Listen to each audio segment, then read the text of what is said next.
Randall Hughes with GodGlorified.com, and we're commenting on our Bible reading for today for April the 15th from the Reese Chronological Bible.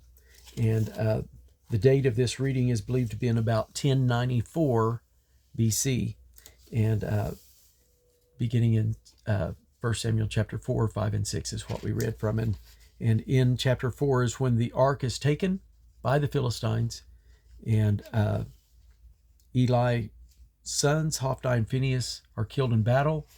Eli falls over backwards when he gets the message and dies.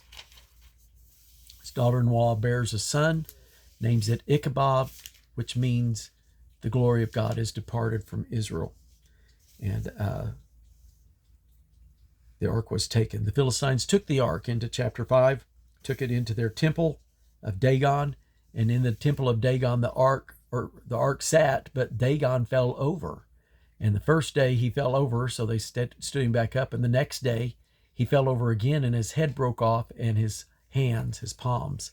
And so then there was plagues that God sent through the cities of the Philistines, and there was death. In chapter 5, verse 11, it says, there was deadly destruction throughout the city. The hand of God was very heavy there. And so it's amazing. God would not fight for Israel because of their sinfulness and their wickedness and the wickedness of Eli's house. God would not fight for them. But there was something about, this is my ark. This represents me. And so you will know that I am here, and you'll know that it's the God of Israel that's taking you down. And the men began to suffer with, many believe it's hemorrhoids that they suffered with. The ones that did not die were smitten with hemorrhoids, and or emerods is how it's translated in some translations. Others just say with tumors is what they're called in the NIV and the New King James, as well as the New Living Translation. And so some believe that was hemorrhoids. At any rate, they suffered greatly because of the ark, and so eventually they moved it on to send it back to Israel. They sent a kind of a fleece, almost, if you please, by saying, we're going to put these two milch kine that have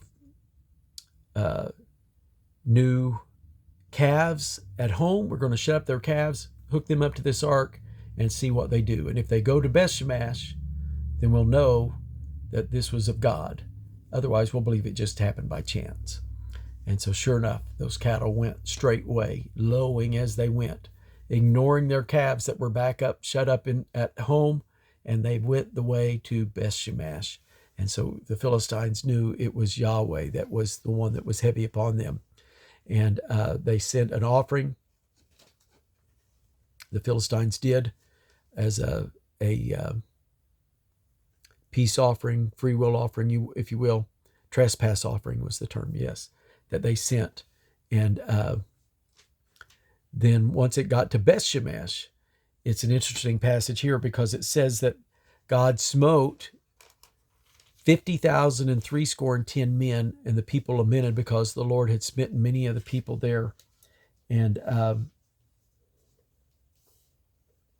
I just wanted to mention that number, 50,000, 70 men, is in the Textus Receptus.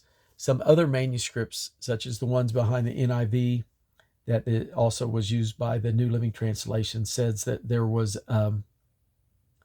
70 of them, men of Beth-Shemesh, putting 70 of them to death because they had looked into the ark of Yahweh. And the people mourned because of the heavy blow that Yahweh had dealt them. And so the men of Beth-Shemesh said, who can stand before? And so the critical text uses the number 70. And so that's what some translations use. At any rate, and so then the ark stayed in Kirjath Jearim for, it sounds like, the next 20 years. It stood there and stayed there. So at any rate, that's a little bit of our reading from today and about the ark. And I just pray that it is a blessing to you, and have you a great day in Jesus.